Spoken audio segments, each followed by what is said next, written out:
حلقة جديدة من آخر الأخبار. يا ترى إيه الأفلام الجديدة، ويا ترى إيه الأفلام الجديدة اللي هتنزل، ويا ترى إيه الأخبار الأجنبية. وفي تنويه مهم جدا هقوله في الآخر خالص في الأخبار الأجنبية، اتقالوا لحد الآخر. فيلا بينا نخش في الحلقة.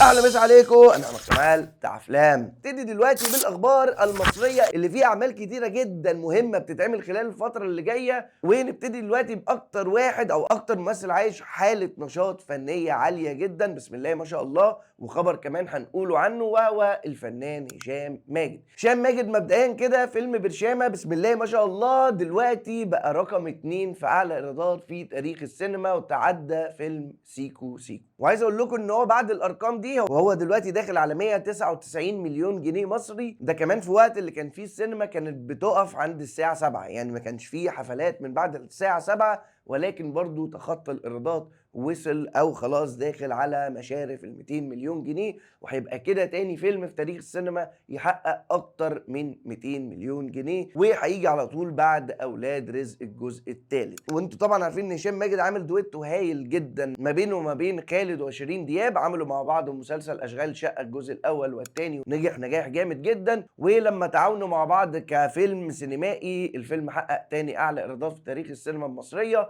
ودلوقتي خالد وشيرين دياب يجتمعوا مع هشام ماجد للمرة الثانية كفيلم سينمائي من خلال بفيلم بعنوان اسمه كريم. الفيلم هيبتدي تصويره بعد عيد الأضحى على طول، يعني غالبا كده في شهر 6 بإذن الله. وبالمناسبة في فيلم برضو لهشام ماجد نازل المفروض في خلال الشهرين الثلاثة اللي جايين، يعني في فترة موسم الصيف عموما، والفيلم بعنوان الورشة. وبيشاركوا في البطولة أكرم حسني ومصطفى غريب. فأنا اللي عجبني حالة النشاط اللي فيها هشام ماجد، مع برضو حالة النشاط اللي عجباني جدا مع الخبر الجديد اللي معانا دلوقتي للفنان أحمد حلمي. احمد حلمي يا جماعه كان بقاله فتره طويله جدا بعيد عن السينما، وهو بقاله فتره معودنا ان هو بيعمل فيلم كل 3 سنين او كل 4 سنين حاجه زي كده. وفي ناس كتيره جدا بقت متضايقه منه فكره اللي هو انت بقيت تركز على البرامج وبقيت تركز على الاعلانات وسبتك من السينما خالص. فعايزين نرجع للايام بتاعت احمد حلمي، على الاقل فيلم في السنه. ده كان بيوصل ساعات ان احمد حلمي كان بيعمل فيلمين في السنه كمان. ولكن انا عاجبني حاله النشاط، لان هو دلوقتي انتهى من تصوير واحد من الافلام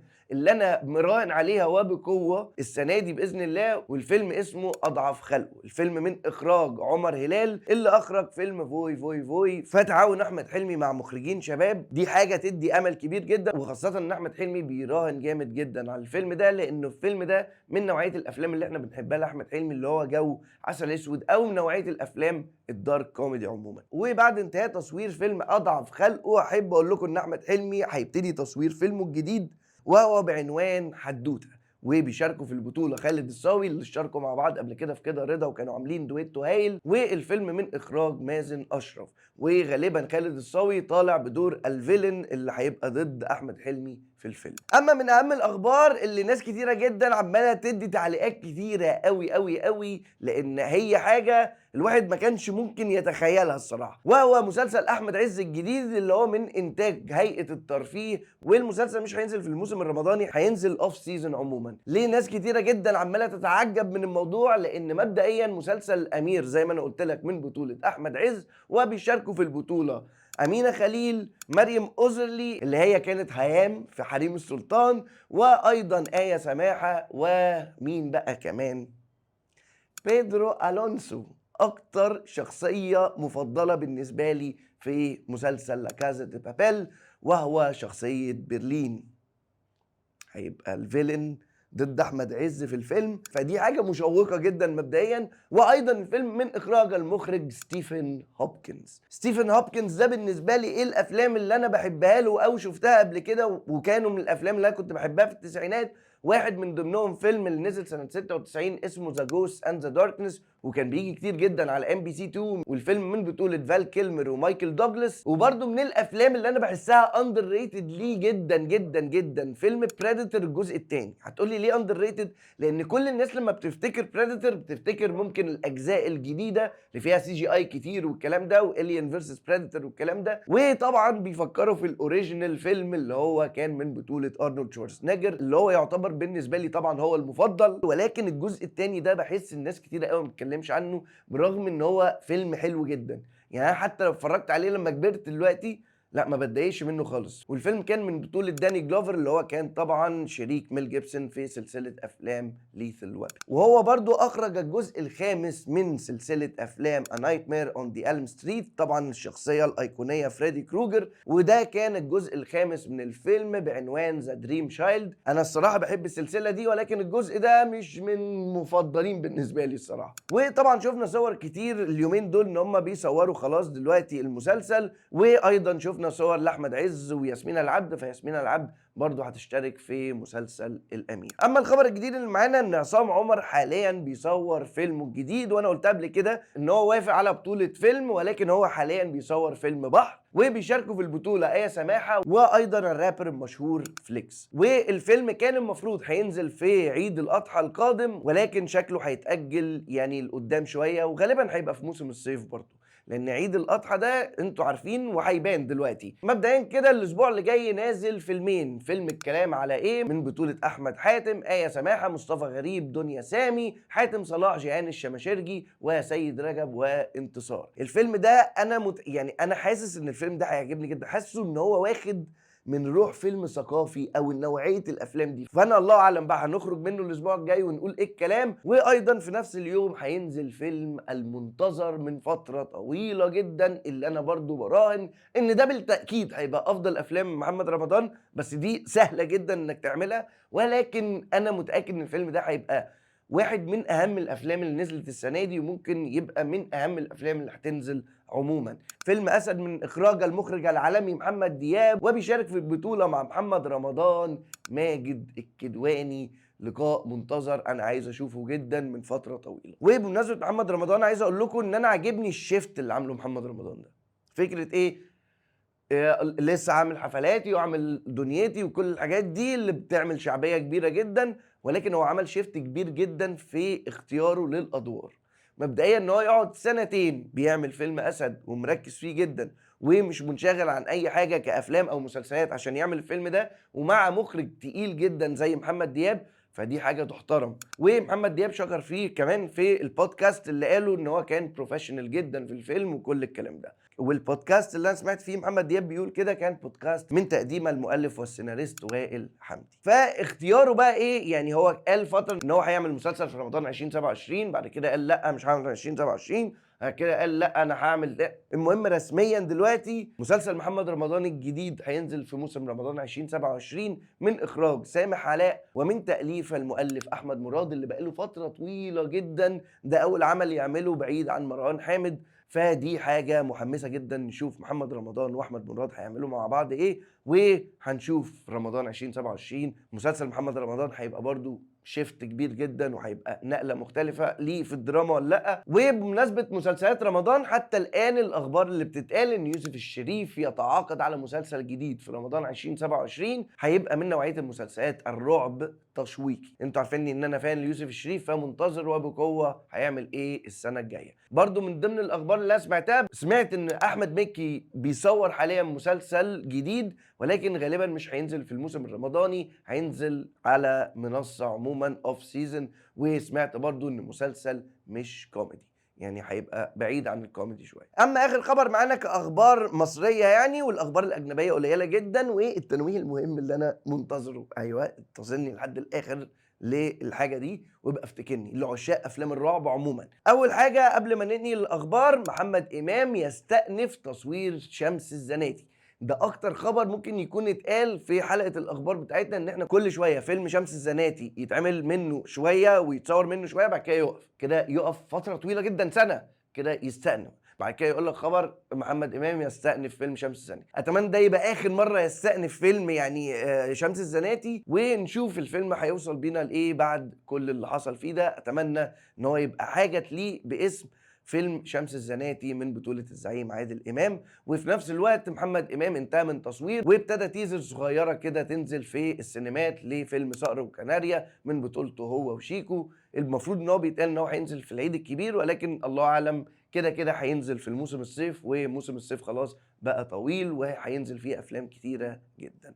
وبكده خلصنا الاخبار المصريه. نخش بقى على الاخبار الانجليش. مبدئيا فيلم مايكل حديث العالم حاليا. فيلم مايكل عمل اكبر افتتاحيه في تاريخ الافلام اللي بتتكلم عن السير الذاتيه. ده اعلى فيلم جاب ايرادات، وبسبب الفيلم ده مايكل جاكسون يكتسح سوق الشارتس واكتر اغاني الناس بتسمعها في العالم حاليا، ورجع نمبر 1 باغاني كتيره جدا جدا جدا ليه بسبب الفيلم طبعا. والفيلم حقق حتى الان 432 مليون دولار. ده لسه طبعا هيعدي. فهل يا ترى هيبقى ده اعلى فيلم يجيب ايرادات في تاريخ الافلام السير الذاتيه ولا لا؟ هنشوف ده هيحصل ولا لا على اخر السنه. بس في الاول وفي الاخر كافتتاحيه عمل افتتاحيه قويه جدا. اما تاني خبر معانا، توم كروز رسميا قال ان هو هيعملوا الجزء الثالث من فيلم توب جان.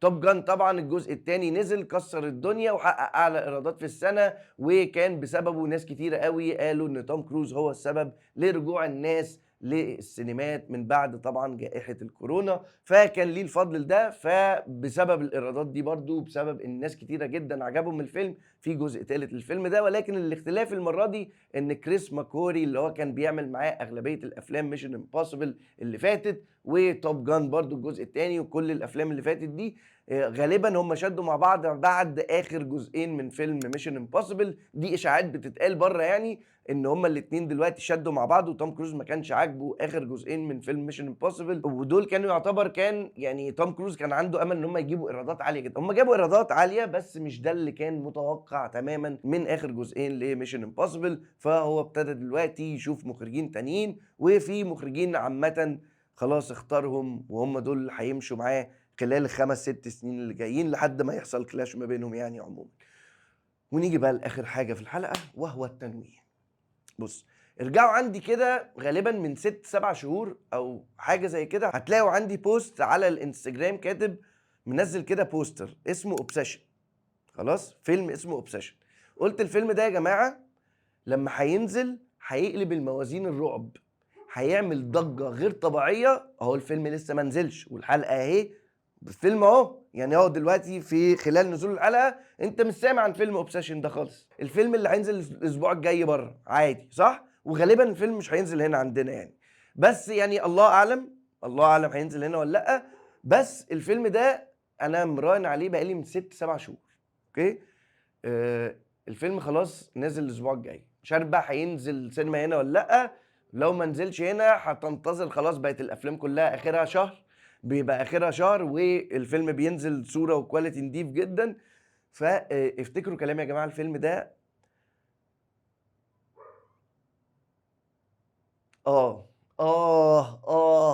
لو انت بتثق في اختياراتي وبتحب الافلام الرعب الدم الهبل والجنون، فاكرين لما انا كنت بدلكوا عملت لكم هايب كده على السبستنس؟ الحمد لله كنت قدها. اللي شاف الفيلم وعجبه عجبه، اللي ما عجبوش قال ايه ده يا عم، ده انت ايه الجنون ده؟ على الاقل يعني ايه، في رد فعل. فيلم اوبسيشن ده انا براهن عليه وبقوه يا جماعه. اتفرجوا عليه وابقوا قولوا لي. وانا على فكره ما اتفرجتش عليه يعني، دي المفاجأة يعني. أنا كل ده عمال أدي الناس. مبدئيا هو المخرج بتاعه اسمه كوري باركر. كوري باركر ده شوفوا فيلم ليه اسمه ميلك أند سيريال. أوكي، ده فيلم نزل على اليوتيوب، هو مخرج أفلام بتنزل على اليوتيوب. فهو عمل فيلم أوبسيشن ده. كل الشركات، أنا ليه بقول لك الفيلم، لا الفيلم عامل ضجة بالنسبة للمنتجين وكده، اللي هو الفيلم ده هينزل بره هيعمل حاجة مش طبيعية. وهديك برضو يعني حاجات كمان.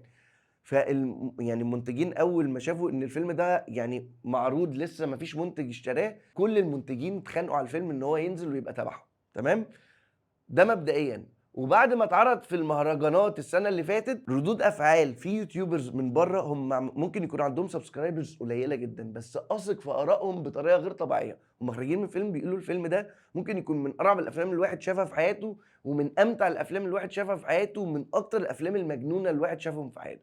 ودول اتنين انا اثق فيهم جدا قالوا نفس الكلام. ومن بعد المهرجان، انا عارف ان انا طولت جدا بس انا بحمسكم معايا، بعد المهرجان وبعد ما في منتجين كمان برضو شافوا الفيلم، شركه A24 قالت لكوري باركر ده معلم، سلسله واحد من اهم سلاسل الافلام الرعب اللي في التاريخ، تكساس تشينسو ماسكر، امسكها والعب باوبن بادجت واعمل اللي انت عايزه، احنا واثقين فيك كده كده بعد اللي احنا شفناه ده. فموضوع كبير.